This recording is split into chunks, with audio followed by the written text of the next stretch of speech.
This is ABC15 Mornings. The Brazilian variant of COVID-19 now popping up here in Arizona. Why this isn't cause for concern, even though it may spread faster. Expanding eligibility for the COVID vaccine. Who's expected to be able to roll up their sleeves by the end of the month? And how a new way to support local businesses in downtown Phoenix means spending money for you. And we want to say good morning to you. It is 6 o'clock on your Saturday morning. Definitely some changes in the air in that most accurate forecast. I'm Megan Thompson. And I'm Mark Thompson, keeping my social distance this morning. And Megan, this is the time of year where there's really something for everybody. We've had rain, we've had snow in the high country. It got cold here overnight, had to pull the covers up. But then in another couple of days, we might be in the 80s and sweating a little bit. So, you know.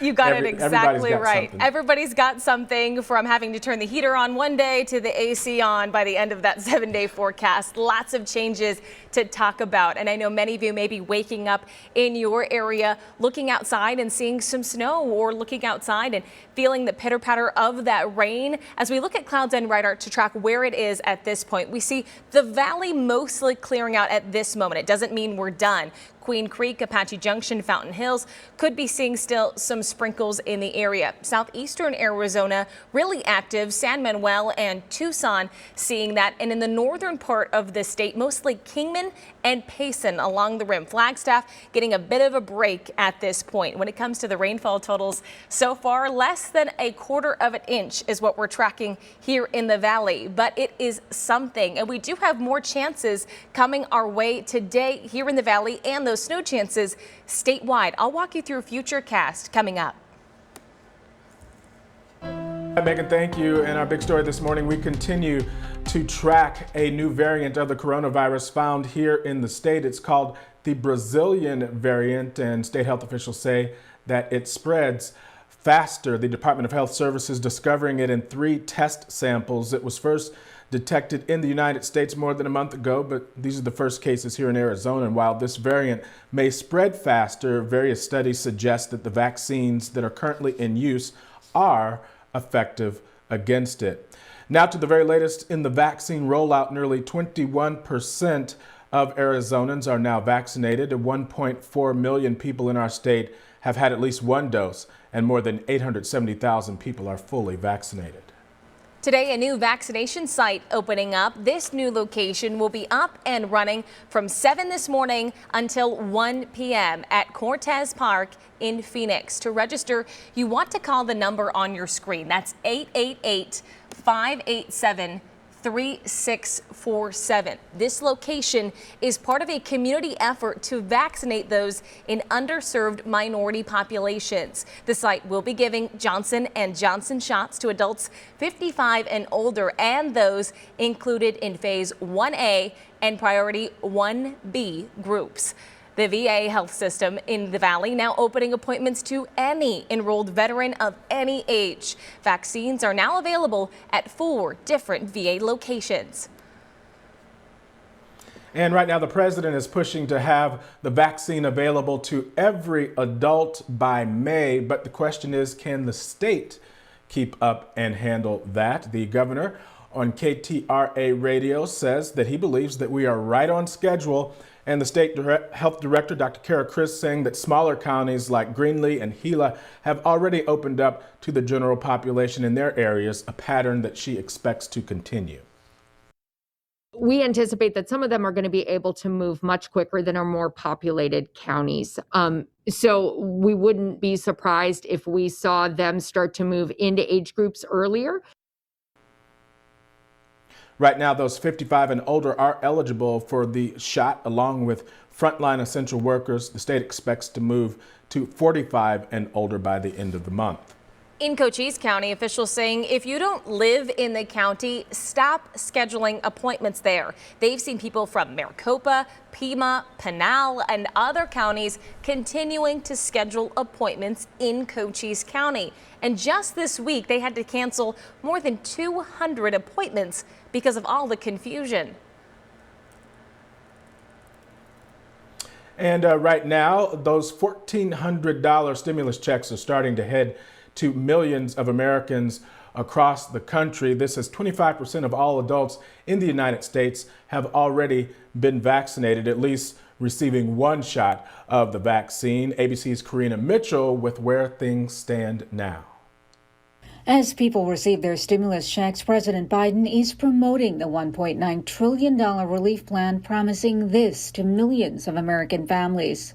To every American watching, help is here and we will not stop working for you. The law also extends unemployment benefits at $300 a week through early September.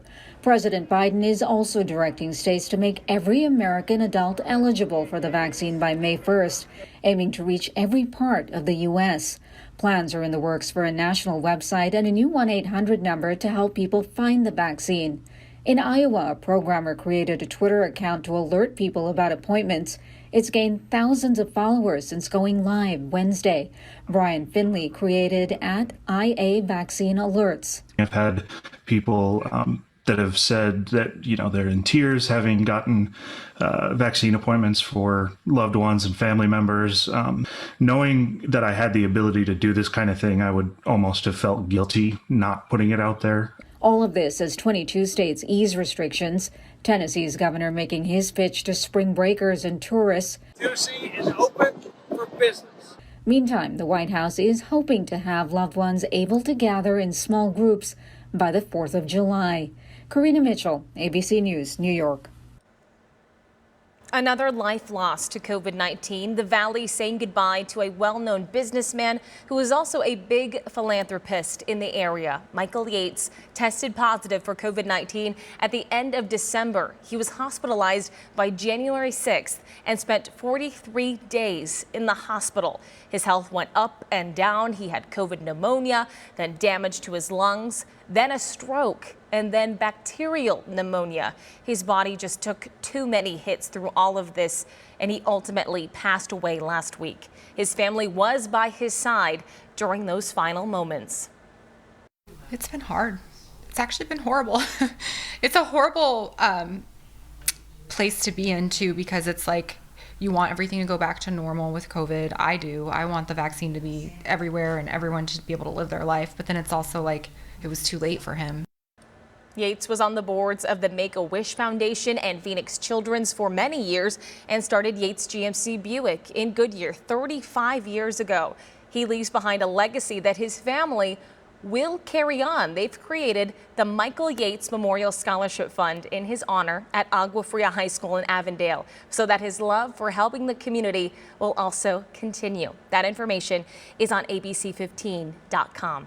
The ABC 15 Health Insider team is committed to bringing you in-depth coverage and taking you beyond the headlines to understand the latest medical news. With vaccines becoming available to more and more people, we know there are questions, and we're getting you answers during our next ABC 15 Health Insider Town Hall. The Town Hall will be on Tuesday, March 16th during the 6 a.m. hour of ABC 15 Mornings and the 7 a.m. hour of ABC 15 Mornings on the CW 61 Arizona. We know it's also a big week for the return to in-person learning for some, so we've also brought in a psychologist to help you with any questions you might have about behavioral and mental health concerns. Email your questions to us at healthinsider@abc15.com.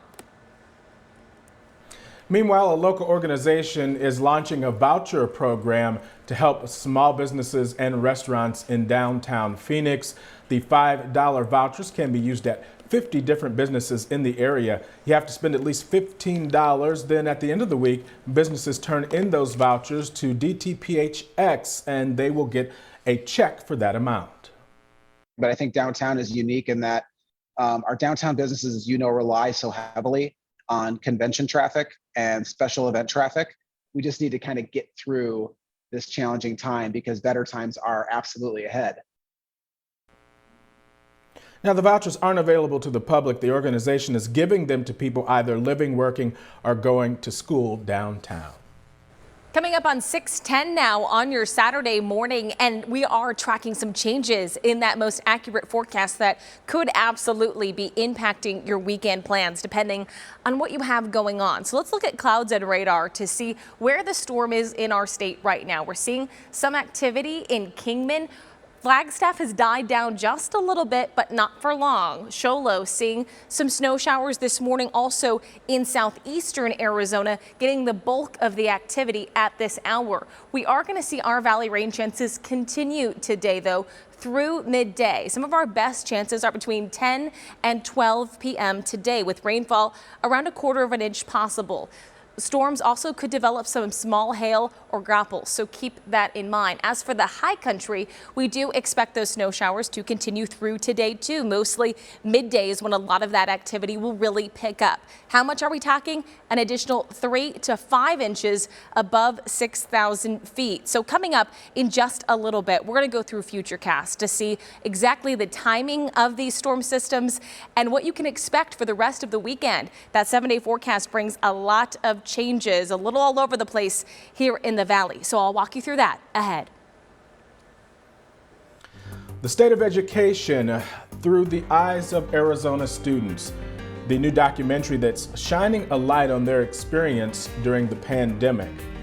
Plus, it is NASCAR weekend here in the valley. We're going to tell you about all of the fun out at Phoenix Raceway and the safety precautions that are in place to keep everyone safe. That's ahead.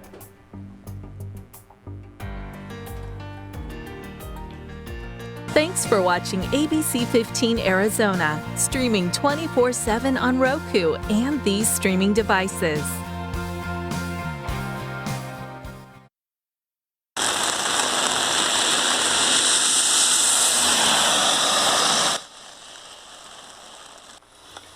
Wow, this is a video out of Tempe yesterday sent in by one of our viewers. You can see the rain just pouring down there. Let's bring in Megan Thompson this morning. And Megan, did you get any rain in your area? I did where I was, and pretty soothing. Not as hard as there, I don't believe. Yeah, I don't really think I got it soothing that hard. When you hear the rain pounding down, you definitely know that it's coming and it's going to stay for quite some time. But in my neck of the woods, I'm in the East Valley, and I definitely saw the rain come down and really just wanted to make cookies, watch movies, watch Netflix all day, and just enjoy it.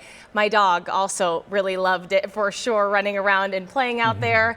It smells like wet dog all throughout my house now because of all of that. And as we take a look at that most accurate forecast for you, it's going to continue out there. If you have your pets or you have any outdoor activities, the best time to take them out is right now. If you're in Phoenix and if you're in Mesa in the East Valley, the West Valley, looking pretty clear at this point. We're still tracking some storms there near Fountain Hills, a little bit there in Apache Junction, and leaving the area of Queen Creek right now.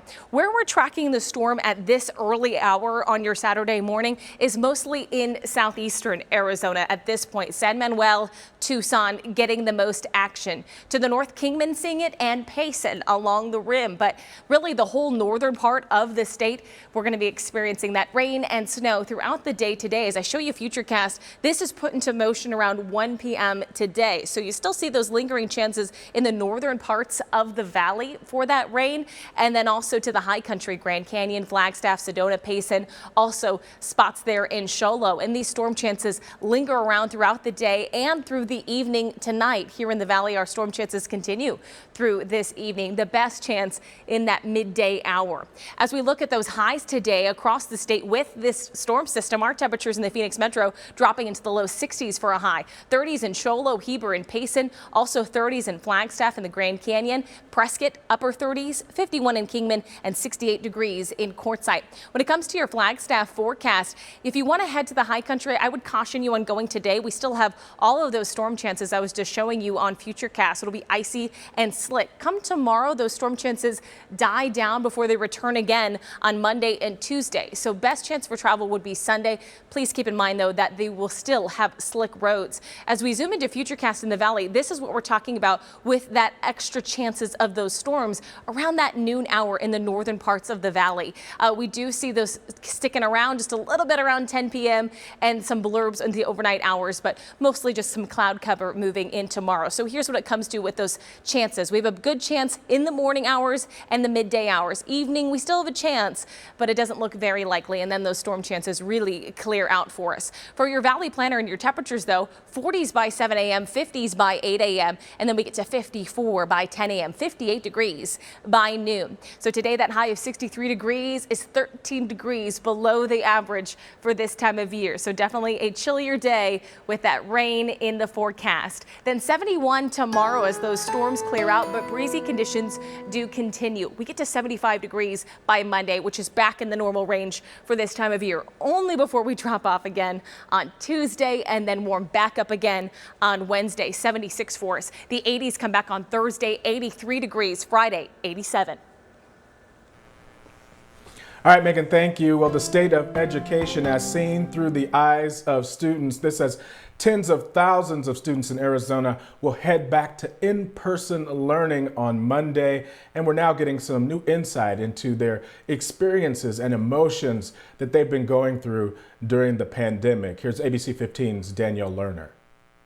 It's just been a real test of our commitment to each other and our commitment to learning. Mark Schumann teaches fourth grade at Excelencia Elementary School in Phoenix's Creighton district. He and his students have been learning online for all but a few weeks of this school year. Just reaffirmed how much we care at our school about our students, and how much the kids care about each other, which I think comes through in the video. I'm excited, guys, because we're going to be able to see each other for the first time this year at Encanto Park. That video is Sounds of Spring, a 6-minute documentary put together by Schumann and a local cinematographer chronicling his check-in with several students going into spring break, many of them seeing their classmates in person for the first time in nearly a year. Just how much it meant to them to see each other again was really evident. Also evident the many different ways the pandemic has impacted his students' lives. I just don't want to get sick and like make my family get sick, because I want to protect my family without getting COVID. I'm too young to die, and I don't want no one in my family to die. Try to ignore like the background noise, or if there's even any. I just try to distract it and just like try to focus. Sometimes internet won't work, but I try to, so I just wait for the internet to come back up and just pray that it goes back up fast enough so I won't miss a lesson. I want to stay home because COVID, and then I want to go to school so I don't have too much surroundings that are interrupting me, like my sister or my parents. I feel like the classrooms will look different than how they used to be. And then my friends, because I haven't seen them in a while. Schumann says about 50% of his students will return to class after spring break, the other half choosing to stay online. He hopes creating and sharing this video can help cultivate more empathy and understanding. We can't just put all kids into one group in terms of how they're experiencing COVID and how they're experiencing remote learning. I think ultimately it's brought us closer together because we do want to continue learning and we do want to just continue building our communities. In Phoenix, Danielle Lerner, ABC 15, Arizona. All right, Danielle Lerner reporting there. And if you would like to watch the sounds of spring, we've put a link to that video with this story at abc15.com/schools. Well, do you know a Valley Youth program that is making a big impact, but it doesn't have the supplies or resources that it needs, like an after-school program or a youth group where you can take action and go to abc15.com/kidsgoplaces and nominate them for a chance to win $500. 6:20 now on your Saturday morning. COVID and allergies, they can have similar symptoms. The simple thing that can help you tell the difference, that's coming up. Also, celebrating St. Patty's Day safely, the virtual parade that is happening today.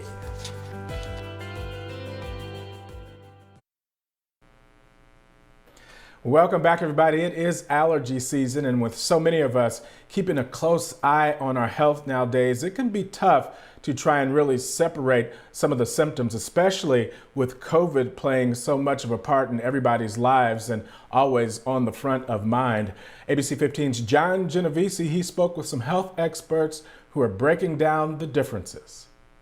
It's a mix that may sprout your anxiety. Over the last year, many of us becoming more self-aware and worried when we don't feel right, as now the pollen count is once again picking up. Everything's blooming, people are seeding their grass, and that'll fly around and cause a lot of symptoms for the majority of the community. Danielle Schoon's a nurse practitioner here in the Valley with CVS's Minute Clinic. She's the first contact for many patients trying to translate their symptoms, and potentially now wanting to know whether they're dealing with COVID or something less severe. The allergy symptoms in general are real itchy and irritating. The COVID symptoms for most individuals, even with mild cases, they're feeling really yucky. This chart spells out common differences and similarities. Fever and chills could be a sign of coronavirus. Sneezing and watery eyes, more than likely allergies.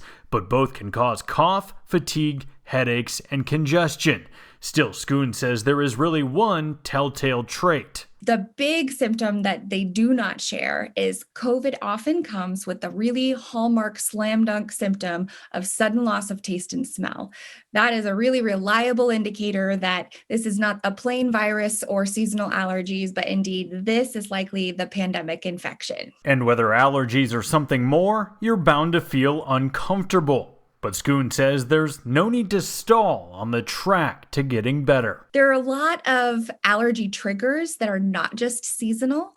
And so it is highly recommended to do a trial of some of the over-the-counter medications first. And then if your symptoms are not well controlled, there are a lot of prescription medications and alternative treatment plans that can make a big difference. All just some things to remember if you're not feeling 100%. Now, Schoon says if you think you might have COVID or there's any chance that you came into contact with someone with COVID, you should absolutely go get a test, especially now that they're more widely available. And she says in terms of allergies, as hard as it is right now, make sure you keep that window closed. And if you're working outside, once you come back in, take a shower, change your clothes. That'll keep those spores from tracking along with you and potentially making yourself or anyone else in your home uncomfortable.